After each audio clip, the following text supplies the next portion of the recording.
ಸ್ನೇಹಿತರೆ, ಚರಿತ್ರೆಯ ಮತ್ತೊಂದು ವಿಡಿಯೋಗೆ ನಿಮಗೆಲ್ಲ ಪ್ರೀತಿಯ ಸ್ವಾಗತ. ನಮ್ಮ ದೇಶ ಅಭಿವೃದ್ಧಿ ಆಗ್ತಾ ಇದೆ. ಅದರಲ್ಲೂ ರಸ್ತೆಯ ವಿಚಾರದಲ್ಲಂತೂ ದೊಡ್ಡ ಮಟ್ಟದ ಕ್ರಾಂತಿಯೇ ನಡೆದು ಹೋಗಿದೆ. ಸುಸಜ್ಜಿತ ರಸ್ತೆಗಳ, ಹೆದ್ದಾರಿಗಳ ನಿರ್ಮಾಣದಲ್ಲಿ ಭಾರತ ರಾಕೆಟ್ ವೇಗದಲ್ಲಿ ಸಾಗ್ತಾ ಇದೆ. ಇದೆಲ್ಲದರ ಜೊತೆಗೆ ಹೆದ್ದಾರಿಗಳಲ್ಲಿ ಟೋಲ್ ಗೇಟ್ಗಳ ಸಂಖ್ಯೆಯೂ ಕೂಡ ಹೆಚ್ಚಾಗ್ತಾ ಇದೆ. ಟೋಲ್ ಗೇಟ್ಗಳು ನಾಯಿ ಕೊಡೆಗಳಂತೆ ಬೆಳೀತಾ ಇದೆ. ಇದರಿಂದ ಪ್ರಯಾಣಿಕರು ಹೈರಾಣಾಗಿ ಹೋಗಿದ್ದಾರೆ. ಕೆಲವೊಂದು ಕಡೆ 10 ಕಿಲೋಮೀಟರ್ಗೊಂದು ಟೋಲ್ ಗೇಟ್ಗಳಿದೆ. ಇನ್ನು ಕೆಲವು ಕಡೆ 200-300 ರೂಪಾಯಿ ಟೋಲ್ ಸಂಗ್ರಹ ಮಾಡ್ತಾರೆ. ಪೆಟ್ರೋಲ್ಗೆ ಖರ್ಚಾಗೋದಕ್ಕಿಂತ ಹೆಚ್ಚು ಟೋಲ್ಗೇಟ್ ಶುಲ್ಕವೇ ಹೆಚ್ಚಾಗ್ತಾ ಇದೆ. ಟೋಲ್ಗೇಟ್ ವಿಚಾರದಲ್ಲಿ ಅದೆಷ್ಟೋ ಪ್ರತಿಭಟನೆಗಳು ನಮ್ಮ ದೇಶದಲ್ಲಿ ನಡೀತಾ ಇದೆ. ಆದರೆ ಸರ್ಕಾರಗಳು ಇಲ್ಲಿವರೆಗೆ ಅದರ ಬಗ್ಗೆ ತಲೆ ಕೆಡಿಸಿಕೊಂಡಿರಲಿಲ್ಲ. ಆದರೆ ಈಗ ಟೋಲ್ಗೇಟ್ ವಿಚಾರದಲ್ಲಿ ಬಹುದೊಡ್ಡ ಬದಲಾವಣೆ ಮಾಡೋದಕ್ಕೆ ಸರ್ಕಾರ ಮುಂದಾಗಿದೆ. ಇನ್ನು ಮುಂದೆ ಯಾವ ರೋಡ್ನಲ್ಲಿ ಕೂಡ ನಿಮಗೆ ಟೋಲ್ಗೇಟ್ಗಳು ಕಾಣಿಸೋದಿಲ್ಲ. ಟೋಲ್ಗೇಟ್ಗಳು ಬಂದಾಗ ಸ್ಕ್ಯಾನ್ ಆಗುವವರೆಗೂ ನಿಲ್ಲಬೇಕಾದ ಅಗತ್ಯ ಇನ್ಮುಂದೆ ಇರೋದಿಲ್ಲ.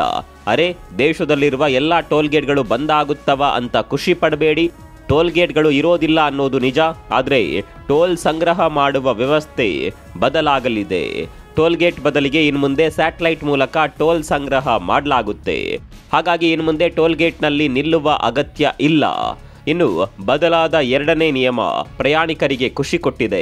ಅದೇನಪ್ಪ ಅಂದ್ರೆ, ಇನ್ನು ಮುಂದೆ 20 ಕಿಲೋಮೀಟರ್ವರೆಗೆ ಯಾವುದೇ ಟೋಲ್ ಸಂಗ್ರಹ ಮಾಡುವಂತಿಲ್ಲ. ಅಂದ್ರೆ 20 ಕಿಲೋಮೀಟರ್ ಅಂತರದಲ್ಲಿ ಫ್ರೀ ಆಗಿ ಓಡಾಡಬಹುದು. ಅಷ್ಟೇ ಅಲ್ಲ, ನೀವು ಎಷ್ಟು ಕಿಲೋಮೀಟರ್ ಓಡಾಡುತ್ತೀರಿ ಅಷ್ಟು ಮಾತ್ರ ಟೋಲ್ ಕಟ್ ಆಗುತ್ತೆ. ಇದು ಅತಿ ದೊಡ್ಡ ಗುಡ್ ನ್ಯೂಸ್. ಅಷ್ಟಕ್ಕೂ ಏನಿದು ಟೋಲ್ನ ಹೊಸ ನಿಯಮ? 20 ಕಿಲೋಮೀಟರ್ನವರೆಗೂ ಫ್ರೀ ಆಗಿ ಯಾವ ರೀತಿ ಚಲಿಸಬಹುದು? ಇನ್ಮುಂದೆ ಟೋಲ್ ಗೇಟ್ಗಳು ಇರೋದಿಲ್ವಾ? ಸ್ಯಾಟಲೈಟ್ ಮೂಲಕ ಟೋಲ್ ಸಂಗ್ರಹ ಹೇಗೆ ಮಾಡ್ತಾರೆ? ಎಲ್ಲವನ್ನ ಡೀಟೇಲ್ ಆಗಿ ತೋರಿಸ್ತೀವಿ ನೋಡಿ.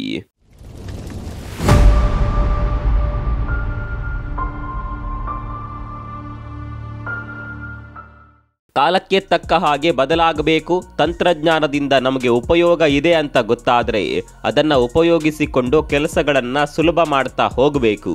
ಸರ್ಕಾರಗಳು ಈಗ ಇದೇ ನಿಟ್ಟಿನಲ್ಲಿ ಕೆಲಸಗಳನ್ನು ಮಾಡ್ತಾ ಇದೆ. ಟೋಲ್ ಸಂಗ್ರಹದ ವಿಚಾರದಲ್ಲೂ ಸರ್ಕಾರಗಳು ತಂತ್ರಜ್ಞಾನವನ್ನ ಬಳಸಿಕೊಂಡಿವೆ. ಮೊದಲೆಲ್ಲ ಟೋಲ್ ಗೇಟ್ನಲ್ಲಿ ಕ್ಯಾಶ್ ಪೇ ಮಾಡಿ ಹೋಗಬೇಕಿತ್ತು. ಈ ಪ್ರಕ್ರಿಯೆ ಎಲ್ಲರಲ್ಲೂ ಕಿರಿಕಿರಿ ತರ್ತಾ ಇತ್ತು. ಕೆಲವೊಂದು ಕಡೆ ಗಂಟೆಗಟ್ಟಲೆ ಕ್ಯೂ ನಿಲ್ಬೇಕಾದ ಅನಿವಾರ್ಯತೆ ಕೂಡ ಇತ್ತು. ನಂತರ ಫಾಸ್ಟ್ಯಾಗ್ ಬಂತು. ಈಗ ಟೋಲ್ ಗೇಟ್ನಲ್ಲಿ ಕ್ಯೂ ನಿಲ್ಬೇಕಾದ ಅಗತ್ಯ ಇಲ್ಲ. ಸೆಕೆಂಡ್ನಲ್ಲೇ ಫಾಸ್ಟ್ಯಾಗ್ ಸ್ಕ್ಯಾನ್ ಆಗುತ್ತೆ. ಇದೀಗ ಈ ವಿಚಾರದಲ್ಲಿ ಒಂದು ಹೆಜ್ಜೆ ಮುಂದೆ ಹೋಗೋದಕ್ಕೆ ಸರ್ಕಾರ ನಿರ್ಧಾರ ಮಾಡಿದೆ. ಇನ್ನು ಮುಂದೆ ಟೋಲ್ ಗೇಟ್ಗಳಲ್ಲಿ ಸ್ಕ್ಯಾನ್ ಆಗುವವರೆಗೂ ನಿಲ್ಲಬೇಕಾಗಿಲ್ಲ. ನೀವು ಎಷ್ಟು ದೂರ ಚಲಿಸುತ್ತೀರೋ ಅಷ್ಟು ದೂರದ ಶುಲ್ಕ ಸ್ಯಾಟಲೈಟ್ ಮೂಲಕ ಸ್ಕ್ಯಾನ್ ಆಗಿ ನಿಮ್ಮ ಅಕೌಂಟ್ನಿಂದ ಕಟ್ ಆಗುತ್ತೆ. ಒಂದು ವೇಳೆ ಈ ನಿಯಮ ಜಾರಿಯಾಗಿ ಬಿಟ್ಟರೆ ಟೋಲ್ ಸಂಗ್ರಹದ ವಿಚಾರದಲ್ಲಿ ಇದೊಂದು ಕ್ರಾಂತಿ ಆಗುತ್ತೆ. ತುಂಬಾ ಜನಕ್ಕೆ ಟೋಲ್ ಗೇಟ್ನ ಒಂದು ಸಮಸ್ಯೆ ಖಂಡಿತವಾಗಿಯೂ ಆಗುತ್ತೆ. ಟೋಲ್ ಗೇಟ್ನ ಅಕ್ಕಪಕ್ಕದಲ್ಲೇ ಕೆಲವರ ಮನೆ ಇರುತ್ತೆ. ಅವರ ಮನೆಗೆ ಹೋಗಬೇಕು ಅಂದ್ರೆ ಟೋಲ್ ಗೇಟ್ ಅನ್ನ ಪಾಸ್ ಮಾಡಿಯೇ ಹೋಗಬೇಕು. ಇಂತಹ ಸಂದರ್ಭದಲ್ಲಿ ಅದೊಂದು ದೊಡ್ಡ ಹೊರೆಯಾಗುತ್ತೆ.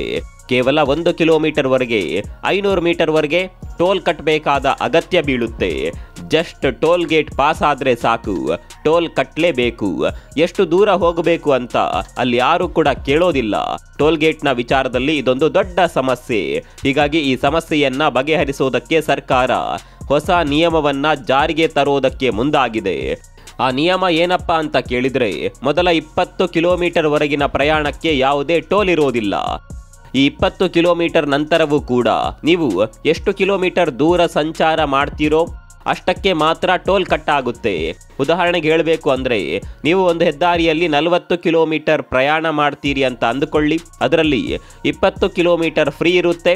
ನಂತರದ 20 ಕಿಲೋಮೀಟರ್ಗೆ ಮಾತ್ರ ಚಾರ್ಜ್ ಆಗುತ್ತೆ. 50 ಕಿಲೋಮೀಟರ್ ಪ್ರಯಾಣ ಮಾಡಿದರೆ 30 ಕಿಲೋಮೀಟರ್ಗೆ ಮಾತ್ರ ಟೋಲ್ ಚಾರ್ಜ್ ಆಗುತ್ತೆ.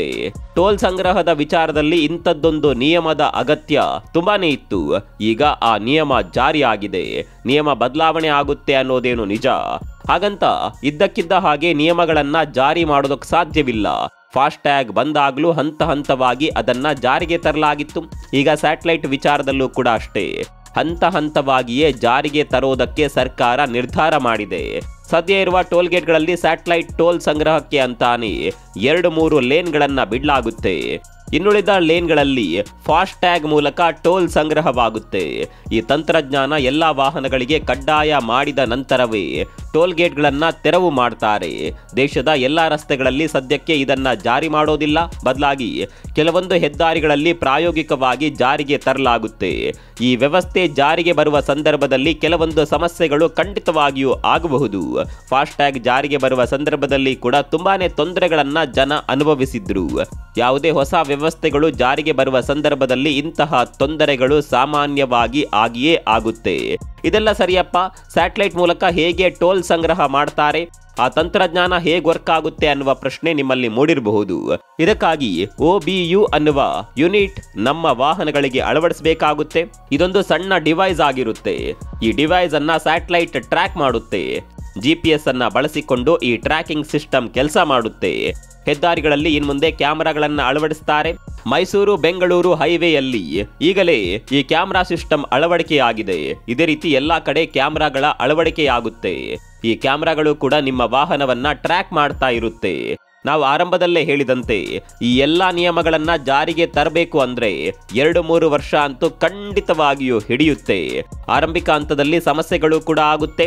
ಅದೆಲ್ಲ ಸರಿಯಾದ ನಂತರವೇ ದೇಶದ ಎಲ್ಲ ಕಡೆ ಪೂರ್ಣ ಪ್ರಮಾಣದಲ್ಲಿ ಈ ವ್ಯವಸ್ಥೆ ಜಾರಿಯಾಗಲಿದೆ. ಇದು ಟೋಲ್ ಗೇಟ್ನ ವಿಚಾರ ಆದರೆ ನಮ್ಮ ದೇಶದಲ್ಲಿ ವೇಗವಾಗಿ ಬೆಳೆಯುತ್ತಿರುವ ಅದಾನಿ ಗ್ರೂಪ್ಗೆ ಕೀನ್ಯಾದಲ್ಲಿ ದೊಡ್ಡ ಸಂಕಷ್ಟ ಎದುರಾಗಿದೆ. ಅದಾನಿ ಗ್ರೂಪ್ನ ಪ್ರಮುಖ ಬಿಸ್ನೆಸ್ ಏನು ಅನ್ನೋದು ನಿಮ್ಗೆ ಚೆನ್ನಾಗಿ ಗೊತ್ತಿರಬಹುದು. ಅದು ಏರ್ಪೋರ್ಟ್, ಬಂದರುಗಳ ನಿರ್ವಹಣೆ ಮಾಡುತ್ತೆ. ಜಗತ್ತಿನ ಮೂಲೆ ಮೂಲೆಯಲ್ಲಿ ಈ ಬಿಸ್ನೆಸ್ ಅನ್ನ ಮಾಡ್ತಾ ಇದೆ ಅದಾನಿ ಗ್ರೂಪ್. ಇದೇ ರೀತಿ ಕೀನ್ಯಾದ ಅತಿ ದೊಡ್ಡ ವಿಮಾನ ನಿಲ್ದಾಣವನ್ನ ನಿರ್ವಹಣೆ ಮಾಡುವ ಗುತ್ತಿಗೆಯನ್ನ ಅದಾನಿ ಗ್ರೂಪ್ ಅಲ್ಲಿನ ಸರ್ಕಾರದಿಂದ ಪಡೆದುಕೊಂಡಿತ್ತು. ಆದರೆ ಇದೀಗ ಕೀನ್ಯಾದ ವಿಮಾನ ನಿಲ್ದಾಣದ ನಿರ್ವಹಣೆ ಕೈಜಾರುವ ಸಾಧ್ಯತೆ ಇದೆ. ಕಾರಣ, ವಿಮಾನ ನಿಲ್ದಾಣ ನಿರ್ವಹಣೆಯನ್ನ ಅದಾನಿ ಗ್ರೂಪ್ಗೆ ವರ್ಗಾಯಿಸುವ ಪ್ರಕ್ರಿಯೆಗೆ ಕೀನ್ಯಾ ನ್ಯಾಯಾಲಯ ತಡೆಯಾಜ್ಞೆ ನೀಡಿದೆ. ಜೋವೋ ಕಿನ್ಯಾಟ್ ಇಂಟರ್ನ್ಯಾಷನಲ್ ಏರ್ಪೋರ್ಟ್ ಅನ್ನ 30 ವರ್ಷಗಳ ಕಾಲ ನಿರ್ವಹಣೆಗಾಗಿ ಗುತ್ತಿಗೆ ಪಡೆಯಲು ಅದಾನಿ ಸಮೂಹ ಬಿಡ್ ಹಾಕಿತ್ತು. ಅದರಂತೆ ಅಲ್ಲಿನ ಸರ್ಕಾರ ಈ ಪ್ರಸ್ತಾವಕ್ಕೆ ಗ್ರೀನ್ ಸಿಗ್ನಲ್ ಸಹ ನೀಡಿತ್ತು. ಆದರೆ ಕೀನ್ಯಾ ಸ್ಟೇಟ್ ಹೈಕೋರ್ಟ್ ಈ ಪ್ರಕ್ರಿಯೆಗೆ ತಾತ್ಕಾಲಿಕ ತಡೆ ನೀಡಿದೆ. ಕೀನ್ಯಾ ಹೈಕೋರ್ಟ್ ಈ ರೀತಿ ತಡೆ ನೀಡೋದಕ್ಕೆ ಕಾರಣ ಕೂಡ ಇದೆ. ಅದಾನಿ ಗ್ರೂಪ್ ಹಾಗೂ ಸರ್ಕಾರದ ನಡುವೆ ಏರ್ಪೋರ್ಟ್ನ ವಿಚಾರದಲ್ಲಿ ಡೀಲ್ ಆಗಿದೆ ಅನ್ನೋದು ಗೊತ್ತಾದಾಗ ಅಲ್ಲಿನ ಜನ ಸರ್ಕಾರದ ವಿರುದ್ಧ ಪ್ರತಿಭಟನೆ ಮಾಡೋದಕ್ಕೆ ಶುರು ಮಾಡ್ತಾರೆ. ಈ ಪ್ರತಿಭಟನೆ ದೊಡ್ಡ ಮಟ್ಟಕ್ಕೆ ಹೋಗುತ್ತೆ. ಅದಾನಿ ಗ್ರೂಪ್ ಕೀನ್ಯಾದ ಪಾಲಿಗೆ ಒಂದು ವಿದೇಶಿ ಕಂಪನಿ.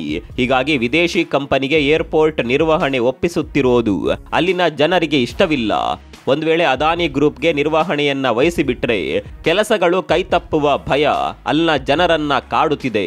ಹೌದು, ವಿದೇಶಿ ಕಂಪನಿಗೆ ಏರ್ಪೋರ್ಟ್ ನಿರ್ವಹಣೆ ಸಿಕ್ಕರೆ ಸ್ಥಳೀಯರಿಗೆ ಕೆಲಸ ಸಿಗೋದಿಲ್ಲ, ವಿದೇಶಿ ಕೆಲಸಗಾರರನ್ನ ಕರೆತರಲಾಗುತ್ತೆ ಅನ್ನುವ ಭಯ ಅಲ್ಲಿನ ಜನ ಹಾಗೂ ಸದ್ಯ ಏರ್ಪೋರ್ಟ್ನಲ್ಲಿ ಕೆಲಸ ಮಾಡ್ತಾ ಇರುವ ಕಾರ್ಮಿಕರಿಗೆ ಇದೆ. ಹೀಗಾಗಿ ಕಾರ್ಮಿಕರು ಸರ್ಕಾರದ ವಿರುದ್ಧ ಪ್ರತಿಭಟನೆ ಮಾಡಿದ್ದಾರೆ. ಕೊನೆಗೆ ಈ ಪ್ರಕರಣ ಕೋರ್ಟ್ ಮೆಟ್ಟಿಲೇರುತ್ತೆ. ನ್ಯಾಯಾಲಯದಲ್ಲಿ ಕೀನ್ಯಾ ಸರ್ಕಾರ ಹಾಗೂ ಅದಾನಿ ಗ್ರೂಪ್ನ ನಡುವೆ ಆಗುತ್ತಿರುವ ಡೀಲ್ಗೆ ತಾತ್ಕಾಲಿಕ ತಡೆಯನ್ನ ನೀಡಲಾಗಿದೆ. ಈ ತಾತ್ಕಾಲಿಕ ತಡೆ ಅದಾನಿ ಗ್ರೂಪ್ಗೆ ದೊಡ್ಡ ಮಟ್ಟದ ಸಂಕಷ್ಟವನ್ನ ತಂದೊಡ್ಡಿದೆ. ಮುಂದೆ ಈ ವಿಚಾರಕ್ಕೆ ಸಂಬಂಧಪಟ್ಟಂತೆ ಅಲ್ಲಿನ ಸರ್ಕಾರ ಯಾವ ರೀತಿಯ ನಿರ್ಧಾರವನ್ನ ತೆಗೆದುಕೊಳ್ಳುತ್ತೆ ಅನ್ನೋದನ್ನ ಕಾದು ನೋಡಬೇಕು. ಒಂದು ವೇಳೆ ಈ ಡೀಲ್ ಕ್ಲೋಸ್ ಆದರೆ ಅದಾನಿಗೆ ಇದರಿಂದ 100 ಕೋಟಿ ರೂಪಾಯಿ ನಷ್ಟವಾಗಬಹುದು. ಈ ಬಗ್ಗೆ ನಿಮ್ಗೇನನ್ಸುತ್ತೆ ಕಾಮೆಂಟ್ ಮಾಡಿ.